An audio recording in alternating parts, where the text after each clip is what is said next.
अस्मत्कुरुसमारम्भां यतिशेखरमध्यमां लक्ष्मीवल्लभपर्यन्तां वन्दे गुरुपरम्पराम् ஆழ்வார்கள் வாழி அருளிச் செயல் வாழி தாழ்வாதுமில் குறவர்தாம் வாழி ஏழ்வாறுமுய்ய அவர்கள் உரைத்தவைகள்தாம் வாழி செய்யமறை தன்னுடனே சேர்ந்து அகலகில்லே நிறையுமென் அலர்மேல் மங்கை உரை மார்பா நிகரில் புகழாய் உலகம் உன்னுடையாய் என்னை ஆழ்வானே நிகரிலமரர் முனிக்கணங்கள் விரும்பும் திருவேங்கடத்தானே புகழொன்னில்லாவடியேன் உன்னடிக்கீழமர்ந்து புகுந்தேனே அகில புவன ஜன்மஸ்தேம பங்காதிலீலே வினத விவிதபூதபுராதரக்ஷைகதீக்ஷே ஸ்ருதிசிரசி விதீப்தே பிரம்மணி ஸ்ரீனிவாசே பவது மம பரஸ்மின் ஷேமுஷி பக்திரூபா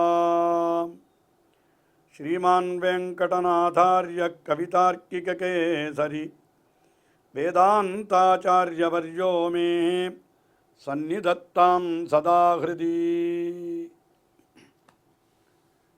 திருவேங்கடமுடையானுடைய தயை என்கிற திருக்கல்யாண குணம் மற்றெல்லா குணங்களையும் விட உயர்ந்தது என்று சொல்லி அதை மிகவும் புகழ்ந்து ஒரு ஸ்தோத்திரம் அருளி செய்திருக்கிறார் வேதாந்த தேசிகன்.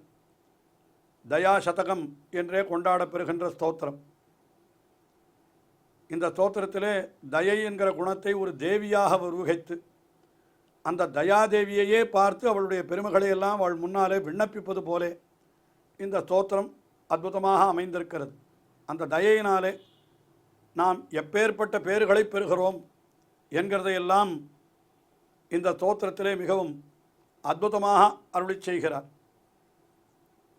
அதிலே இன்றைய தினம் நாம் முதலிலே 39வது ஸ்லோகத்தை பார்க்கிறோம். இந்த 39வது ஸ்லோகத்திலே என்ன அர்த்தம் தெரிவிக்கப்படுகிறது என்னால், வேதங்கள் அதில் போனால் எல்லாவித பலத்திற்கும் வேதங்களிலே வழி சொல்லப்பட்டிருக்கிறது. என்னால் மிக மிக அற்பமான பயன்களுக்கும் வழி சொல்லப்பட்டிருக்கிறது, உயர்ந்த பலன்களுக்கும் வழி சொல்லப்பட்டிருக்கிறது. ஆனால் அற்ப புத்தி உள்ளவர்கள் என்ன செய்கிறார்கள்? அற்பமான பலன்களையே போய் அடைய வேண்டும் என்று ஆசைப்படுகிறார்கள்.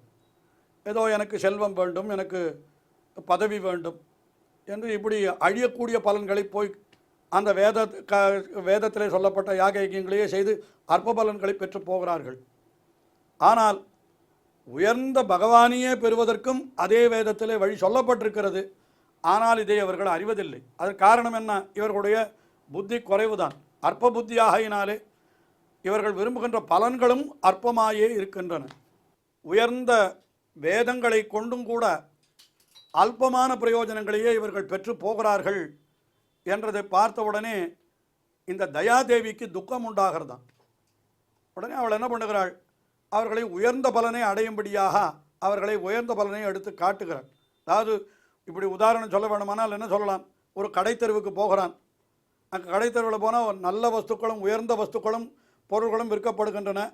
மிகவும் எளிமையான சாதாரணமான வஸ்துக்கள், அதாவது அவற்றுக்கு போலியாக இருக்கக்கூடிய பொருள்கள், அவைகளும் வியாபாரம் செய்யப்படுகின்றன. அதை பற்றி சரியான விஷயம் தெரியாதவன் என்ன பண்ணுகிறான்? அந்த போலியையே உயர்ந்தது என்று நினைத்து அதையே வாங்க போகிறான். அதில் வழி தெரிந்தவன் என்ன பண்ணுவன்? வா, இதெல்லாம் வேண்டாம், உன்னை நல்ல இடத்திற்கு அழைத்து செல்கிறேன், இந்த இடத்துல போய் வாங்கினா இதுதான் உயர்ந்தது என்று கொண்டு போய் சேர்க்கிறா போலே இந்த தயாதேவியும் மனிதர்களை அப்படி நல்ல வழியிலே கொண்டு போய் சேர்க்கிறாள் என்பதாக மிக அற்புதமான அர்த்தத்தை அருளி செய்கிறார் வேதாந்த தேசிகன்.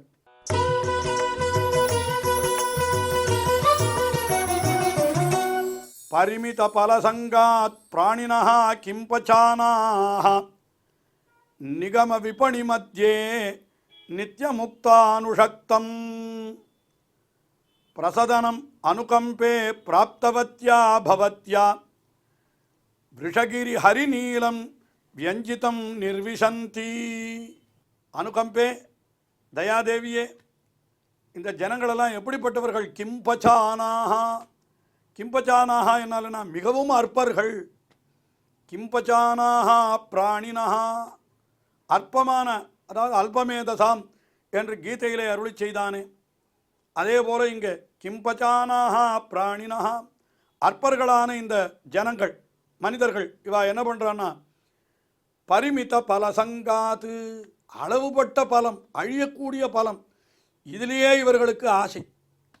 அதனால் இவர்கள் என்ன பண்ணுகிறார்கள், நிகம விபணி மத்தியே, நிகம விபணி மத்திய, நிகமம் என்கிறது வேதம், அந்த வேதம் என்கிறது ஒரு பெரிய விபணி என்னால் கடை அல்லது கடை தெருவுன்னே கொள்ளுங்கள்.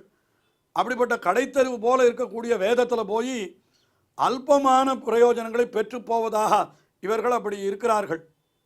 அதைத்தான் இப்படி பண்ணி கொண்டிருக்கிறார்கள் இவர்கள்.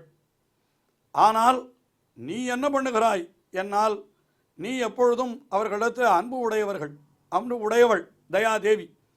அவள் என்ன பண்ணுகிறாள், பிரசாதனம் பிராப்தவத்யா, அன்பை கொண்டவளான பவத்யா, உன்னாலே அந்த மனிதர்கள் ஐயோ இவர்கள் உயர்ந்த பொருள் எது என்று தெரியாமல் வீணாய் தாழ்ந்த பொருள்களை பெற்று அகன்று போய்விடுகிறார்களே என்று அந்த தயை கருணை காரணமாக நீ என்ன பண்ணுகிறாய், அவர்களிடத்தில் எப்படியாவது சென்று நீ என்ன பண்ணுகிறாய், நித்தியமுக்தா அனுஷக்தம் விருஷகிரி ஹரிநீலம் நிர்விசந்தி, நீ அவர்களுக்கு என்ன காட்டுகிறாய் என்னால், நித்தியமுக்த அனுஷக்தம் என்னால் என்ன ரெண்டு விதமான பொருள் சொல்லலாம்.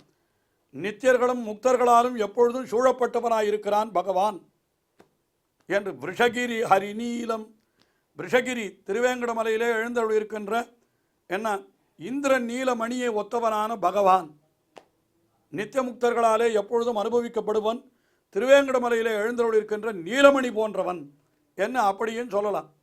அல்லது சாதாரணமான கதை போல சொல்லுவதாக இருந்தால் கடைத்தெருவில் போய் அல்பமான போலியான ரத்தினங்களை வாங்கி செல்லுகிறார்கள்.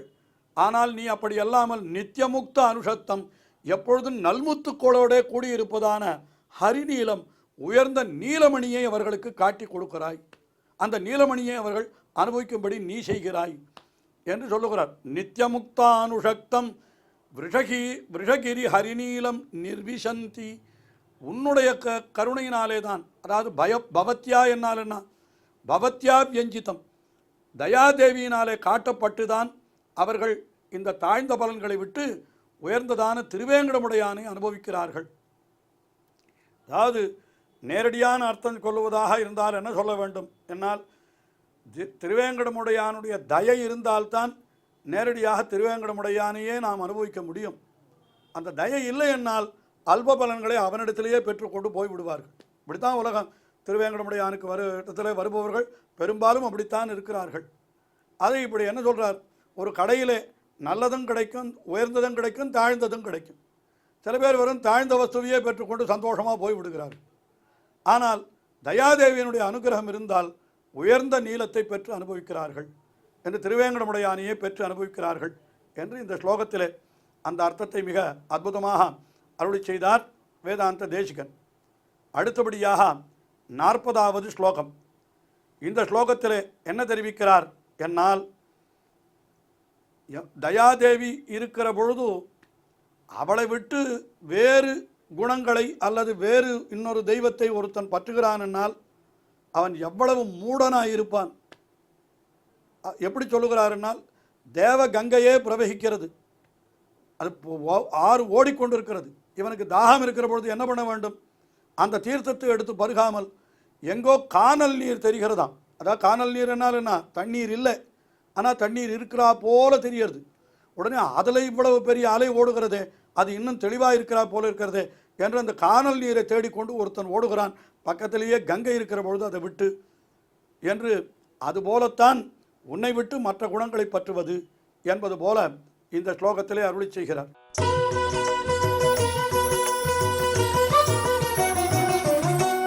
त्वयि बहुमतिहीनः श्रीनिवासानुकम्पे जगति गतिमिहान्यं देवि सम्मन्यते यः सकलु विबुधसिन्धौ सन्निकर्षे वहन्त्यां शमयति मृगतृष्णा वीचिकाभिः पिपासां त्वयि बहुमतिहीनः श्रीनिवास अनुकम्पे श्रीनिवासनुடைய தயாகுணமே தயாதேவியே, அதாவது சீனிவாசனுடைய தயாதேவியே என்னால் தயாகுணமே என்று தானே பொருளதற்கு. துவயி பகுமதிஹீனஹா, இந்த திருவேங்கடமுடையானுடைய தயாகுணத்தில் ஒரு நன்மதிப்பு இல்லாதவனாய், அந்த குணத்தை கொண்டாடணும். அதை கொண்டாடாமல் என்ன பண்ணுகிறான்? ஜகதி இக அந்யம் கதிம் தேவி சம்மன்யதேயா.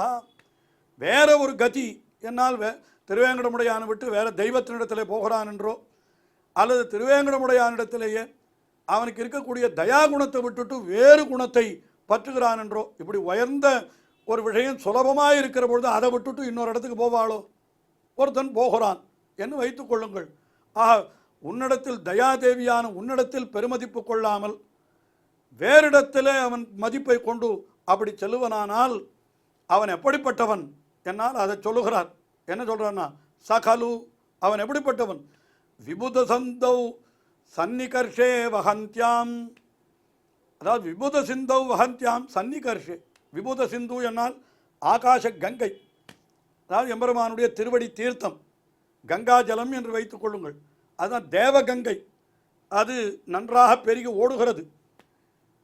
விபுத சிந்தௌ வகந்தியாம் சன்னிகர்ஷே, அதுவும் பக்கத்திலேயே ஓடுகிறது, அருகிலேயே, மிக அருகிலேயே அந்த கங்கை பிரவகித்து கொண்டிருக்கிற பொழுது பிபாசாம், நல்ல தாகம் உள்ளவன் என்ன பண்ணுறான் அப்படின்னா, மிருகதிருஷ்ணா வீச்சிகாபிகி சமயதி பிபாசாம்.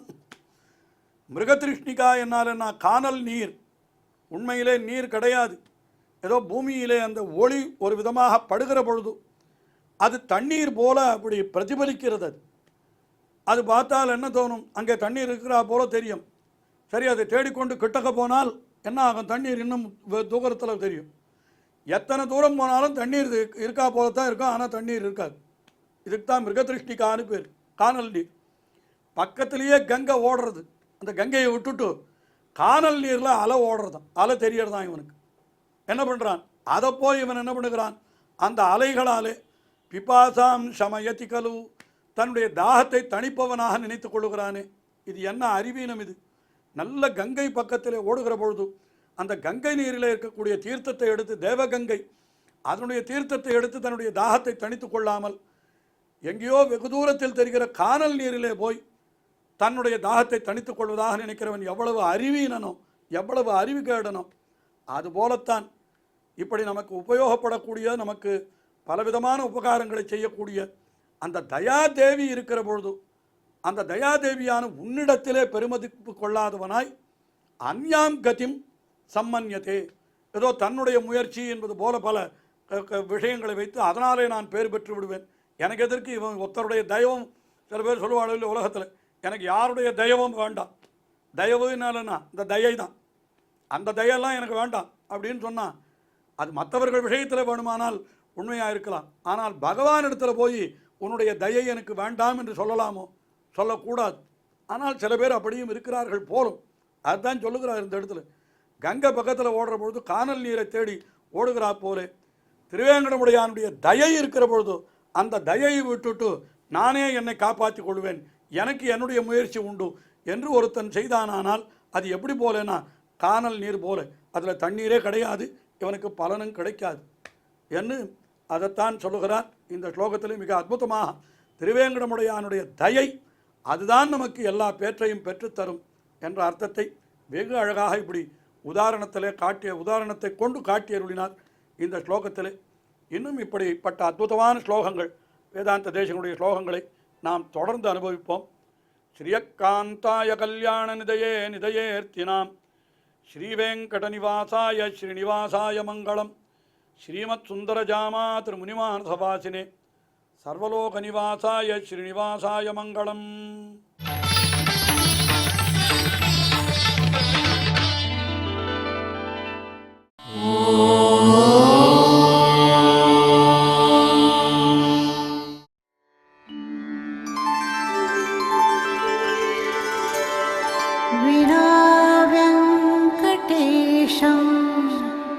ननाथो ननाथः सदा वेङ्कटेशं स्मरामि स्मरामि. हरे वेङ्कटेश प्रसीद प्रसीद. प्रियं वेङ्कटेश प्रयच्छ प्रयच्छ.